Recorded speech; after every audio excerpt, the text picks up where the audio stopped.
todo esto está en el marco de algo que nos convoca desde hace mucho tiempo, que es la crisis de seguridad y donde está vinculado delitos que son comunes que se producen acá en la Plaza de Armas, robo de celulares, lanzazos, que uno podría decir es un robo menor, pero ayer, gracias a informe especial, pudimos constatar fehacientemente que ese robo de celular está vinculado con grupos mucho más peligrosos como el Tren de Aragua. Bueno, como el Tren de Aragua precisamente, y informe especial ayer deja de manifiesto no solamente quiénes son, sino de casas de tortura, de decenas de personas que torturaron y mataron en esas casas de tortura, un informe revelador que les mostramos un adelanto. ¿Qué pasó? ¿Qué te pasa? No, ¿quién ahí? Ven. No mantengo el Vergel 2957. Ya. Sale. Esta parece ser una detención más de un simple motochorro.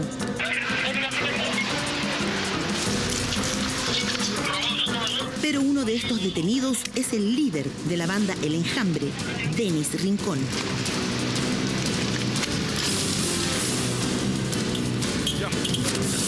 Otras investigaciones dan cuenta de que manda alrededor de 70 delincuentes en autos y motocicletas que se dedican al robo de celulares para vaciar las cuentas bancarias de sus víctimas. Este registro es de la única detención que tuvo en nuestro país. Luego de esto, queda libre.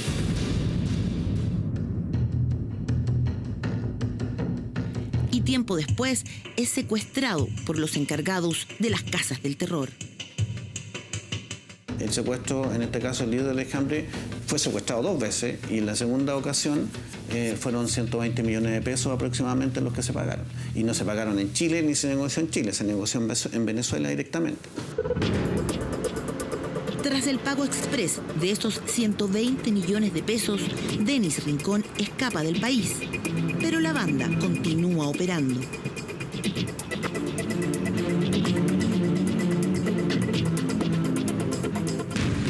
Uno de nuestros equipos investiga a otros de sus miembros.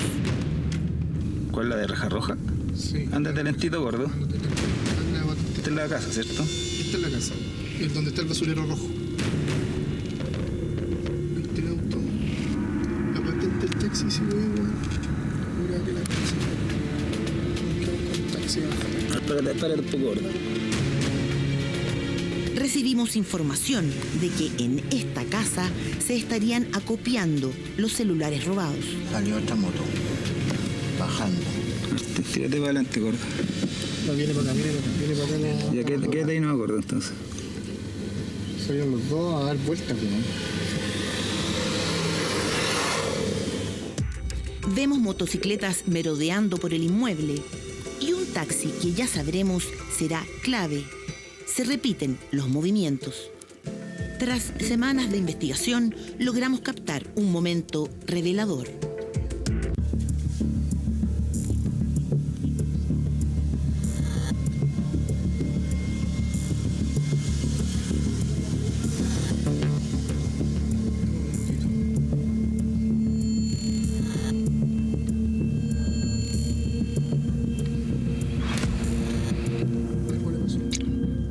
El celular que robó. Algo le pasó.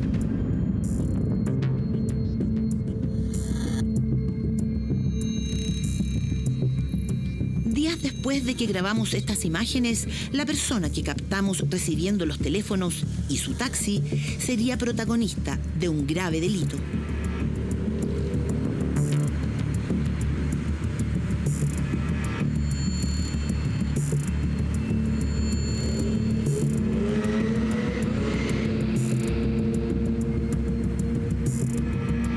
Se logró establecer la identidad del dueño de este taxi, que también es un ciudadano de nacionalidad extranjera, él es de nacionalidad peruana, tendría participación directamente en el secuestro. Estos motochorros dedicados a robar teléfonos habrían participado en varios secuestros extorsivos. Semanas después de nuestra investigación, la policía allana la casa que vigilamos. Encuentran más de 100 celulares, incautan el taxi y detienen al hombre que recibe los teléfonos. Indagan más secuestros ligados a esta banda. Se encontró dentro de los celulares de particularmente uno de los imputados, se encontraron videos y se encontraron imágenes y conversaciones respecto de otros ilícitos que se han cometido en la región metropolitana, particularmente por ciudadanos de nacionalidad venezolana. Como indiqué, todo aún es materia de investigación, pero efectivamente hay bastante material respecto de imágenes de otro secuestro, imágenes que han aparecido en redes sociales o imágenes que han aparecido en las mismas noticias respecto de hechos que eventualmente podrían o no haber tenido participación. Su expertise de poder hacer esa sustracción de dinero desde las cuentas bancarias insertas en los teléfonos celulares sustraídos. Proporciona un vehículo en una operación de secuestro ejecutada por esta misma banda criminal y también ejerce el trabajo de cobertura a los otros sujetos que circulan en motocicleta buscando a sus víctimas en la vía pública, sustrayendo teléfonos. Él también hace cobertura de estos mismos vehículos que tenía asociado a él y a la banda criminal. Es importante también tener presente de cuánto se genera con la comisión de estos ilícitos. Cuánto genera el mercado de la prostitución, cuánto genera el mercado del robo por sorpresa o el robo con intimidación o violencia, de teléfonos celulares, de autos y vehículos, etc. Todos esos mercados generan grandes sumas de dinero que uno de repente las mira en términos pequeños, digamos, cree que el robo del teléfono no es importante, pero es súper importante. Va quedando al descubierto una de las vías de financiamiento de esta empresa del delito. Entonces ahí nosotros hablamos de un portafolio criminal, en la cual este grupo criminal no se va a mantener quieto, o sea, ellos van a seguir trabajando dentro de esta empresa criminal, va a seguir lucrando y generando dinero, va a ser enviado supuestamente, dentro de la hipótesis de la investigación, al extranjero para que siga acrecentando su patrimonio este grupo criminal. A la izquierda, sigue derecho, Bolesa. Sigue nomás. En pocos momentos, OS9 descubrirá qué oculta la segunda casa de tortura.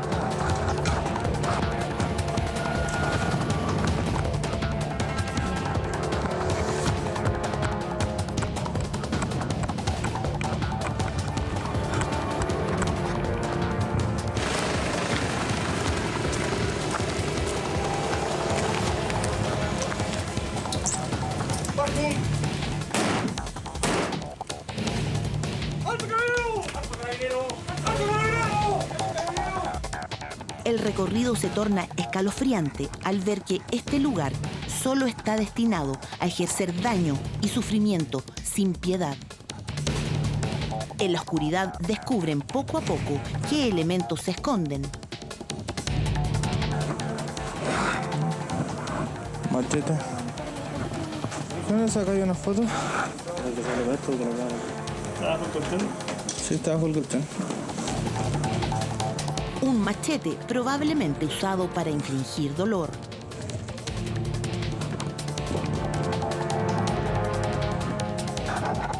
Golpean las paredes y sienten que está hueco.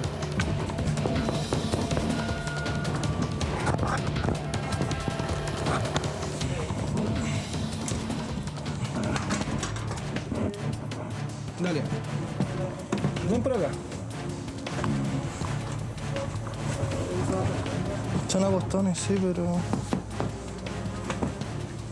para intimidar igual...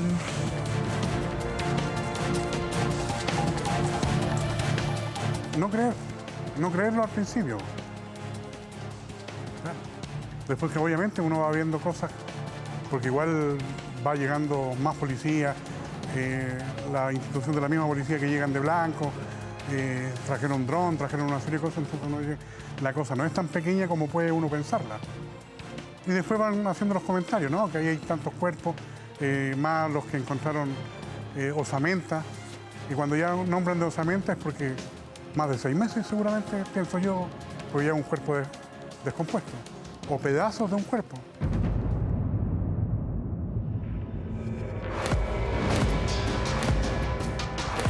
¿Quién está en la cúspide de esta pirámide del crimen?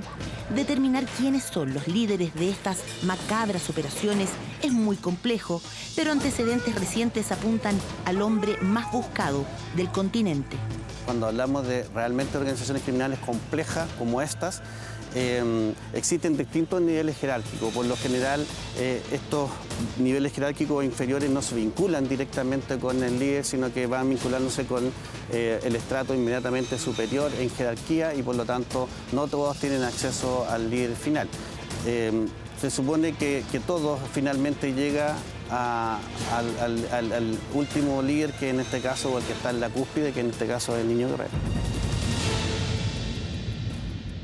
Niño Guerrero es, para muchos criminales, un sujeto de una resiliencia criminal única, capaz de vencer la persecución o la supuesta persecución de un Estado en su contra.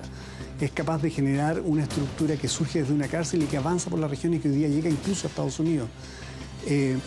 Su nivel de liderazgo es por lo que uno entiende, es determinante, es bastante conocido y ha tenido influencia en cada una de las operaciones que el Tren de Aragua ha hecho fuera de Venezuela. Ellos se imponen sobre otros grupos criminales de una forma brutal y violenta. Esa forma brutal y violenta genera un liderazgo que está basado esencialmente en eso. Héctor Rustenford Guerrero Flores, alias Niño Guerrero, es el fundador y líder del Tren de Aragua. Es el hombre más buscado por Interpol en Latinoamérica. Nadie sabe de su paradero. Lideraría a los secuestradores de las 2 casas de Rinconada de Maipú junto a su mano derecha, Santa Anita. A la fecha se sabe de 3 casas del terror que han estado operativas en Chile. La primera en Arica, allanada el 2023. A más de 2.000 kilómetros de distancia, descubrimos un nuevo antecedente que parece conectarla con las casas de tortura de Maipú. Hace 2 meses, uno de los secuestradores de Rinconada, que está en prisión preventiva, es sancionado por escaparse de su celda. Gendarmería lo encuentra en otro módulo junto a uno de los líderes del centro de tortura de Arica. Esto es un infierno que todo indica está en expansión. Yo creo que esto está instalado hace bastante rato. Lo que pasa es que ahora ya lo estamos viendo en plena acción.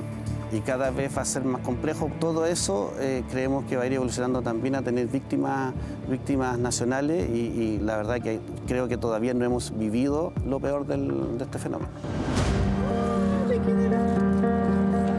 No solo extranjeros de bandos opuestos han sido víctimas de quienes controlan este lugar.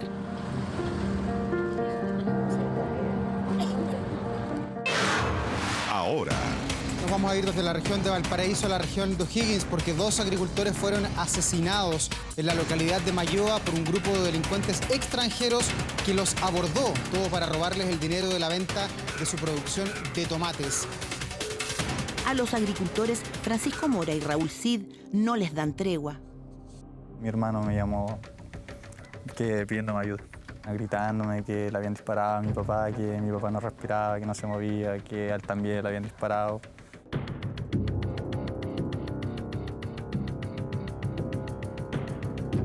Mi papá nunca tenía miedo, nunca.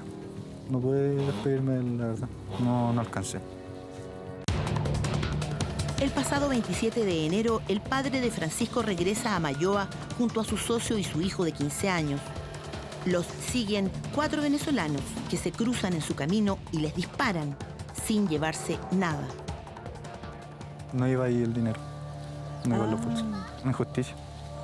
Una injusticia porque le pasó a mi papá persona trabajadora y todo, y nada, puro daño.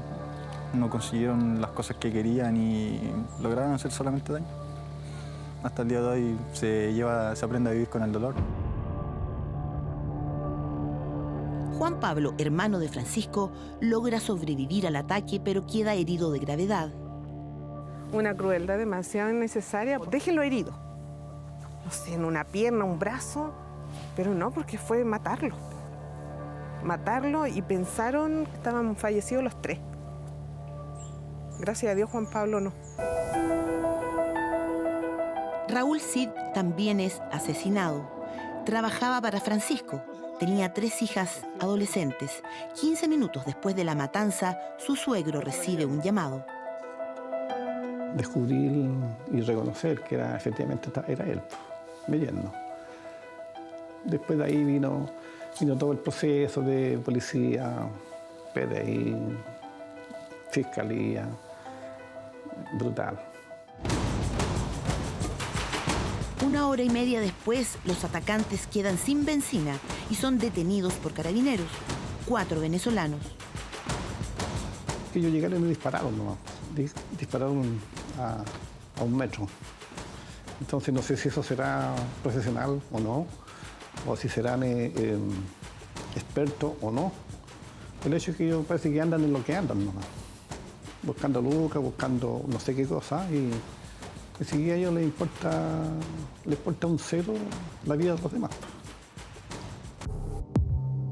2 de los detenidos por el asesinato de los agricultores de Malloa estaban siendo buscados por su participación en los secuestros, extorsiones y homicidios de las casas del terror. Tenemos vinculaciones a través de georreferenciación de los teléfonos en el momento en que ocurren los hechos de Malloa y que eran parte de nuestra investigación. Los asesinatos de Francisco y Raúl ocurren solo 2 días después de los allanamientos y detenciones en Maipú. Toda vez que parte de esa organización, muy pocos integrantes aún subsistían después de las detenciones que habíamos hecho nosotros en la casa de cautiverio y participaron en ese hecho. Por lo tanto, cuando caen detenidos allá, desaparece prácticamente toda la organización. Esto fue el primer capítulo de Informe Especial de esta temporada celebrando 40 años, un increíble reportaje de Carolina Alcayaga y equipo que no podemos mostrar en su totalidad por el horario, pero usted lo podría buscar a través de nuestras plataformas para que se entere de la naturaleza de lo que estamos hablando y de cómo estos delitos de mayor cuantía y que tienen que ver con crimen organizado está instalado en Chile.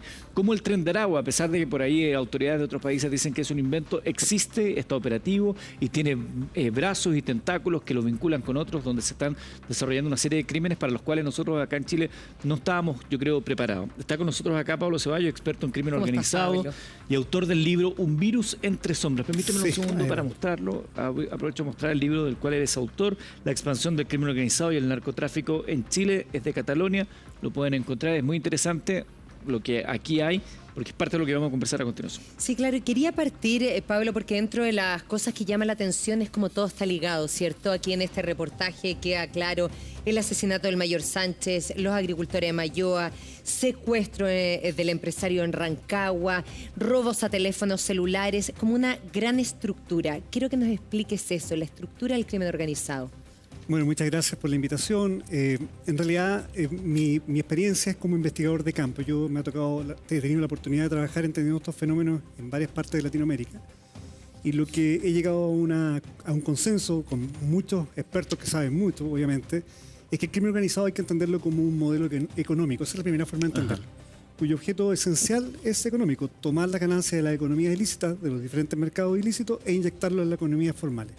Los métodos son los que hay que poner atención. El método latinoamericano que se observa después de la pandemia con mucha fuerza, pero que tenía años de gestación, es un método que involucra violencia, control del territorio, corrupción de empleados públicos y, sobre todo, el remarcar o potenciar una marca criminal como el Tren de Aragua. Permíteme poner una pausa ahí, Pablo, porque tú dices violencia...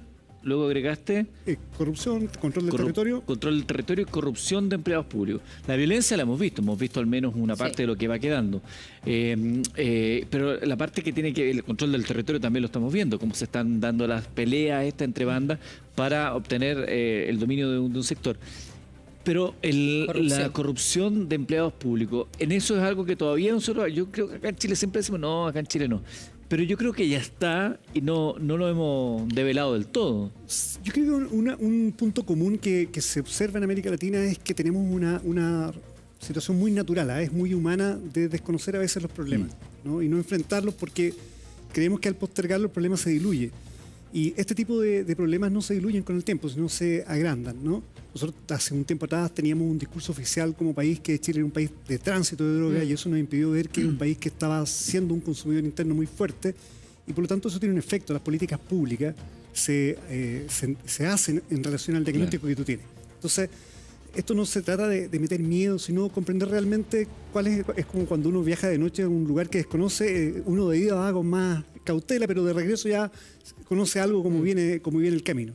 Yo creo que se trata de entender que la corrupción de funcionarios públicos es lo que diferencia el crimen organizado de la delincuencia común. Pero Pablo, a propósito, utilizando esa analogía que hace, cuando uno va manejando de noche un lugar que no conoce, uno va lento. Pero si alguien te dijo, mira, ten cuidado porque detrás de la curva hay un hoyo, tú ya sabes. Exactamente. Y esto ya ha pasado en otros lugares. Entonces, ¿por qué da la sensación de que autoridades o toda la estructura de nuestro país parece que no estuviera atento a lo que ya han vivido otros países que ya pasaron por este camino? Sí, hay una mezcla de dos cosas. Yo creo que la primera parte es que la emergencia de crimen organizado que observamos actualmente después de la pandemia, pero como he dicho, venía emergiéndose un tiempo atrás, es diferente a lo que conocíamos como crimen organizado. Si, por ejemplo, en los años 80 entendíamos el crimen organizado como una especie de cohete con un puro motor de propulsión que se llamaba narcotráfico. Correcto. Hoy día no es un cohete, hoy día es como un avión con múltiples motores que son economía ilícita, narcotráfico, extorsión, que es la más peligrosa de todas, minería ilegal. Mira, la minería ilegal de oro desplazó en ganancia ilícita a Perú en relación al narcotráfico. Claro. Imagínate, o sea, eso es impensable. Minería ilegal de oro. Dale. Sí, y lo que pasa es que estoy tratando de ponerme en la piel de la gente que nos está viendo ahora, que vio el reportaje anoche, y dice, ¿qué más viene? Si ya hemos visto secuestros, hemos visto extorsiones, fiestas que terminan en matanza. ¿Qué viene? ¿Cuál es el próximo paso? A políticos, por ejemplo. a jueces. Yo creo que crímenes. Puedo contestar esa pregunta diciendo qué cosas son débiles hoy día en el Estado chileno en comparación a otras realidades de América Latina. Creo que tenemos una debilidad que hay que poner mucha atención respecto a nuestro sistema penitenciario, a nuestras cárceles, porque a lo mejor no estamos preparados para ingresar esos tipos que vienen de estructuras criminales que surgen desde las cárceles a nuestras propias prisiones. Evitar la gobernanza criminal de una cárcel es la esencia de resiliencia que tiene que tener un país. Porque en los últimos 30 años las organizaciones más violentas del crimen organizado han surgido de las cárceles. No han surgido de barrios, no han surgido de territorio. Entonces, el potenciamiento de esas estructuras para poder tener esa vocación transnacional y decidir salir de los muros de la cárcel, avanzar por un país y avanzar a otros países, se debe a esta lógica de gobernanza criminal. Entonces, primero, poner mucha atención con eso. Segundo, creo que como país tenemos que generar lógicas de segregar muy bien a los criminales que vamos a ir ingresando a nuestras cárceles, pero no segregarlo con los conceptos que tenemos de alto compromiso intelectual, mediano compromiso intelectual, porque son conceptos un poco atrasados. Por ejemplo, uno de los valores para ver dónde te colocan es saber si todas las COA. El COA es el lenguaje que utilizan los delincuentes en Chile. Probablemente un delincuente extranjero no habla COA, entonces puede quedar sin ese título. Tampoco existen niveles de pertenencia a organización criminal. Hoy día es diferente ser de una estructura criminal de Aragua o de Zulia. El criminal de Zulia en Venezuela es mucho más violento que el de Aragua. Entonces, tenemos que ir avanzando mucho a la vez de ir entendiendo la semiótica criminal. Tú estás diciendo algo súper importante, Pablo, porque aquí con Eduardo Labarca, que es prefecto en retiro de la PDI, fue prefecto durante 30 años, siempre reitera y es muy enfático en señalar, hoy día las cárceles son caldo de cultivo para el crimen organizado porque operan, y no solamente operan ahí, sino que están juntos en los mismos módulos. Quizás aquí para poder combatir el crimen organizado tendrían que estar completamente separados los líderes del crimen organizado como el Tren de Aragua. Sí, yo creo que eso es un camino. Mira, yo visité en marzo del año pasado, marzo de este año, la cárcel de La Tacunga en Quito, ¿no es cierto? Cerca de Quito, que es la cárcel donde se inicia el gran nivel de violencia que se mantiene hoy día en Ecuador. Esa es una de las cárceles más modernas que existen en América Latina. Pero cuando uno conoce qué fue lo que pasó ahí a fines del año pasado o anterior, cuando se genera todo este nivel de violencia racional, los líderes de los grupos más importantes del Ecuador, los choneros, los lobos, los tiguerones, se encontraban en la zona de mínima seguridad y los reos primerizos, los privados de libertad primerizos que no tenían vinculaciones criminales, se encontraban en la zona de máxima seguridad. Porque la cárcel tenía una zona de gobernanza criminal. Los criminales que gobernaban la cárcel tenían una discoteca y es la cárcel más moderna que existe en la región. Entonces, el desafío de comprender el sistema penitenciario va más allá de las cárceles. Hoy día nosotros tenemos un servicio público que se llama Gendarmería de Chile, que yo respeto mucho, que ha venido advirtiendo de esto desde hace varios años atrás, explicando que si se logra gobernanza criminal en las cárceles no vamos a ser capaces de enfrentarlo y de lo que ahí surja va a ser la nueva criminalidad de Chile. Por lo tanto, todavía tenemos tiempo de entender bien lo que está pasando y poner mucha atención a estos mensajes, a esta semiótica criminal. Hace menos de un mes existe un intento de motín, ¿no es cierto?, de fuga, o de motín en realidad, en el REPAS, en el recién inaugurado Centro de Máxima Seguridad de nosotros, propiciado por gente del Tren de Aragua, muy poco. Pero cuando uno analiza lo que pasó ahí, uno ve que líderes del Tren de Aragua lograron someter a un líder de una estructura criminal extorsiva de origen peruano que opera en Chile, que se llaman los pulpos, que en medio libre, o sea, en las calles, eran enemigos. Pero en las cárceles el líder de los pulpos se sometió a lo que dictaminó este sujeto. Ustedes, claro, tienen ahí un enemigo en común desde dentro de las cárceles. Es interesante plantearlo así. Ya nos vamos a meter en el tema de las casas del terror, que ayer se dieron a conocer, que no son otras cosas que sitios dedicados para hacer torturas, y están los registros y hay imágenes, y era bien cruento lo que se podía ver, no solamente acá en la región metropolitana, y como además están vinculadas. Le pregunto, capitán García, ¿cuáles son las principales dificultades que enfrentan hoy día las fuerzas de carabineros, por ejemplo, para poder ir al combate de estos grupos? Porque sabemos que tenemos una urgencia, sabemos que tenemos una necesidad y sabemos también que no estamos del todo actualizados. Insisto, no necesariamente desde lo que sepan o no sepan hacer los carabineros, sino que también la estructura que sostiene su actuar. Creo que más bien la gran complicación que tenemos actualmente es la lógica cómo actuar, entendiendo que los hechos o los delitos que muchas veces son denunciados en forma aislada, un robo celular o un delito que pareciera ser común, después logramos conectar relacionando varios modos operandi, características ya sea físicas, desplazamientos, vehículos, con delitos mayores. Y ahí es donde está el cambio que debemos hacer al momento de analizar el delito desde las calles.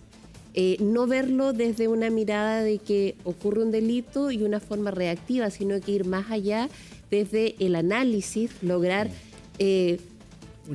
unir y... No ver un hecho aislado, sin vinculación con otra. ¿Qué es lo que vimos en este reportaje, donde varias modalidades delictuales se unen con una... Mira, quiero preguntarle a Pablo, que usted lo complemente, capitana. Veíamos ahí el reportaje, hace unos años nos hablaban del tren de Aragua y nos sonaba, pero no sabíamos mucho. Ahora ya sabemos que el máximo líder es el Niño Guerrero, uno de los hombres más buscados del mundo.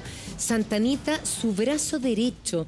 En este reportaje vemos como uno de los protagonistas del reportaje se comunicaba directamente con Santa Anita. Estamos hablando que Santa Anita podría estar en nuestro país, el Niño Guerrero podría estar instalado acá. Lo conversamos a la vuelta a la pausa.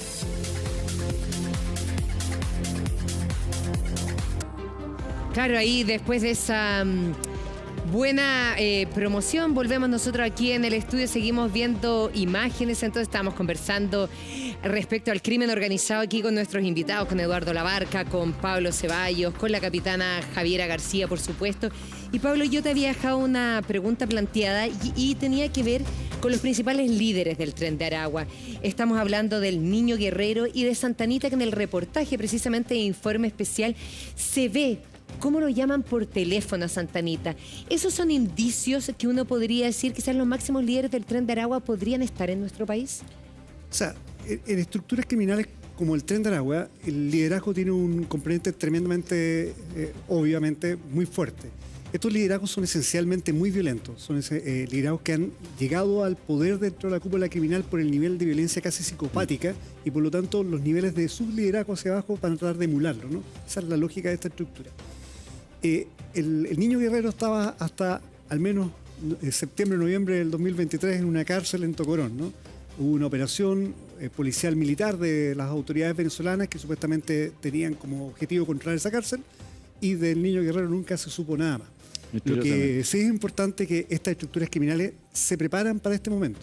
Lo que yo creo que quiebra la lógica de esto es la recompensa que surge por parte de Estados Unidos a estos liderazgos. Porque normalmente cuando hay un fenómeno de recompensa, las dinámicas de traición criminal son mucho más poderosas si la recompensa es más atractiva de lo que ellos han invertido en protegerse. Ahora, ¿y cuál es la recompensa que hay? De parte de casi 12 millones de dólares por los 3 liderazgos. 12 millones de dólares. Y Larry Changa está en nuestro país, uno de los máximos líderes. Sí. Larry Changa llega al año 2018 con su identidad real al aeropuerto de Chile, no por una falla de nuestros sistemas, es porque probablemente no existía o él sabía que no existía ninguna orden en su contra, pese a que era un prófugo de la cárcel de Tocorón desde 2015 por varios homicidios. No hay información. Entonces, cuando una criminalidad en red solamente puede combatirse en países en red. El problema es que no todos los países quieren ayudar a combatir una criminalidad en red. Ese es uno de los inconvenientes que tenemos en Latinoamérica. Pablo, en el reportaje de Informe Especial hay un hecho que a mí me parece súper relevante. Dos que me gustaría destacar. El primero que veíamos en imágenes, que era este multigiro, digamos, del crimen organizado, que generan dinero de distintos elementos. Y lo otro, la fragilidad de los miembros en el sentido de que son descartables. El reportaje mostraba a dos personas que estaban a cargo de una casa de terror que aparentemente se equivocaron y aparecieron muertos, digamos. Así funciona, esa es la dinámica. O sea, si tú no sigues una instrucción, te puede costar la vida. En el caso del Tren de Aragua, que es un modelo criminal emergente que a los investigadores nos interesa mucho comprender y que probablemente la fotografía que tenemos hoy día es de un par de años atrás, no es una fotografía actualizada, lo que primero que hay que entender que es un complejo criminal. O sea, ante una marca que se potenció, se empezaron a unir otros grupos que a lo mejor no prevenían de la marca, pero fueron ampliando esta estructura. Y por lo tanto eso genera divisiones y dinámicas de pugna interna, fraccionamiento, roces y también alianzas. Eso es bastante frágil en el momento que van expandiéndose. Pero cuando esta organización logra entrar, por ejemplo, en el caso chileno, a nuestro país y ve que ciertos mercados criminales no están siendo explotados, ellos diversifican mucho esa actividad y empiezan a hacer como una especie de banda multipropósito criminal. Entonces, por ejemplo, lo que no era muy común en Chile es la extorsión. Yo quiero decir que lo que viene en Chile es un fenómeno complejo que es la extorsión generalizada, porque la lógica extorsiva es que la gente no denuncie. Claro. Porque o no confía en las autoridades, en el caso de, por ejemplo, de realidades de migrantes en un país, no confían en las autoridades porque piensan que son iguales a como eran en su país, o están muy amedrentados. O también se extorsionan delincuentes. O sea, el delincuente no va a denunciar. Es importante también saber de que cuando toman el control del territorio, si es que ellos no tienen el cómo llevar a cabo ese delito, lo que hacen, lo que hemos hablado, es comprar la franquicia. Y el tipo, usted va a delinquir en mi territorio, sí, ok, usted me tiene que como pagar un derecho. Oye, y ayer nos soplaban, así en off un poquito, y nos decían, incluso dentro de las extorsiones, ya está en Chile como el Tren de Aragua también, por ejemplo, maneja algunos ámbitos de la prostitución. Entonces decía, ya personas adineradas que van, ya las estarían extorsionando en Chile y tendrían fotografía y le dicen, si no me pagas, bueno, yo le hago llegar estas fotos a tu familia. Sí, mira, el Tren de Aragua es una organización que divide estos mercados criminales en plazas y pone a una persona especializada a cada plaza. Hay una plaza para la trata de personas, para la migración, hay una plaza para la prostitución, para el tráfico de ketamina.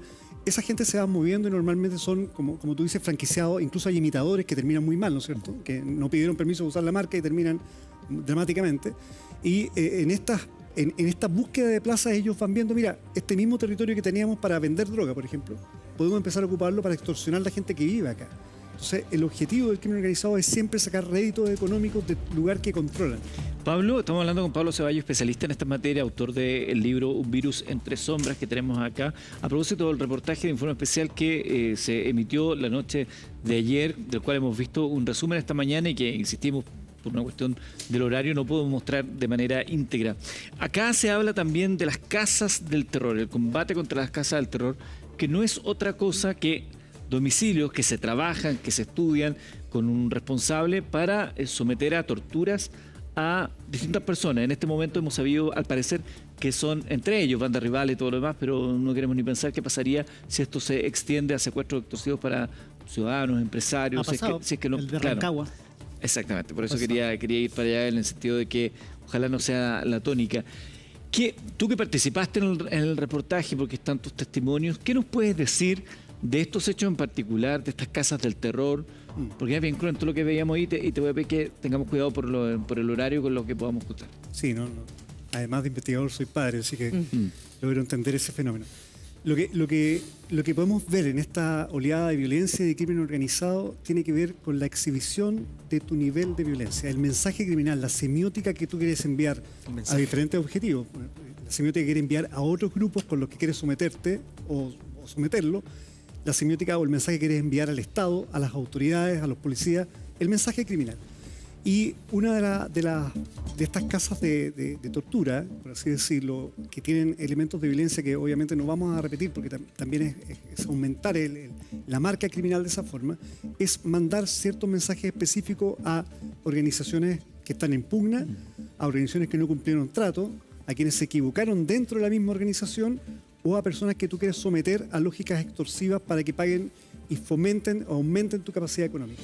Y aquí es el gran desafío de nosotros, porque creo que en Chile, por ejemplo, el delito de extorsión es tan poco conocido que en muchas comisarías, lamentablemente, a veces se denuncia como amenaza condicionada. Entonces, cuando tú quieres pedir estadísticas de extorsión, te dicen, no, casi no hay extorsión, pero se te disparan las amenazas condicionadas, que la amenaza, yo te amenazo a hacer esto y si no lo haces, yo te hago esto. Entonces, tenemos que entender que nos enfrentamos a un crimen organizado diferente, que estamos aprendiendo, tampoco podemos exigir tanto a nuestras autoridades, a las policías, porque estamos en un proceso de aprendizaje en países muy afectados también. Imagínate, el Tren de Aragua fue capaz de ingresar a Colombia, que tiene experiencia en organizaciones criminales que controlan territorio, y desplazar a organizaciones criminales locales y tomar el control de organizaciones. Tú dijiste algo súper importante, Pablo. Tomar según la experiencia de otros países. ¿Por qué nosotros no hemos hecho eso? Si ya sabemos que hay otros países que llevan la delantera, ¿por qué nosotros no vamos y nos capacitamos con países precisamente como Colombia? Mira, yo creo que en determinados elementos técnicos, ¿no es cierto?, policiales, fiscalía se está haciendo y se está haciendo muy bien. Creo que el problema viene un poco con estos, de repente, mensajes medio abruptos de autoridades políticas o de autoridades que por temas eleccionarios, etcétera, que salen diciendo cosas que suenan muy bien para el sentido común, pero que son impracticables. Y eso ¿Cómo que, por ejemplo? Por ejemplo, vamos a cerrar toda la frontera. Es difícil hacerlo en un país que tiene casi 8.000 kilómetros de frontera, ¿no es cierto? Aunque pusiera un nombre acá, pero sí se pueden hacer otras cosas diferentes. Pero suena bien para el sentido común. Oye, sí, cerramos toda la frontera y expulsemos a todos los migrantes que están en Chile. Suena perfecto. La pregunta es cómo lo haces. Vamos a meter a todos los criminales en las cárceles. Suena perfecto. El problema es qué va a pasar con las cárceles. Entonces, lo que tenemos que nosotros ir conociendo, estos aprendizajes de países que se vieron afectados en su gobernanza política, su gobernanza democrática, porque la gobernanza criminal resultó ser mucho más fuerte. Interesante la dinámica, interesante entender lo que está ocurriendo. Esta es una situación que nos debe alertar, por supuesto, pero tenemos que estar informados respecto a lo que está ocurriendo y de alguna manera también ejercer la presión para que se tomen las medidas necesarias. Con nosotros ha estado Pablo Ceballos, experto en crimen organizado, que participó también de este reportaje impresionante, informe especial. Felicitaciones a todos los involucrados. Que fue el estreno de la temporada número 40 del programa más relevante en términos de periodismo e investigación de la televisión chilena. Agradecer a Eduardo, también a la capitán García, que nos ha acompañado en esta primera parte del programa.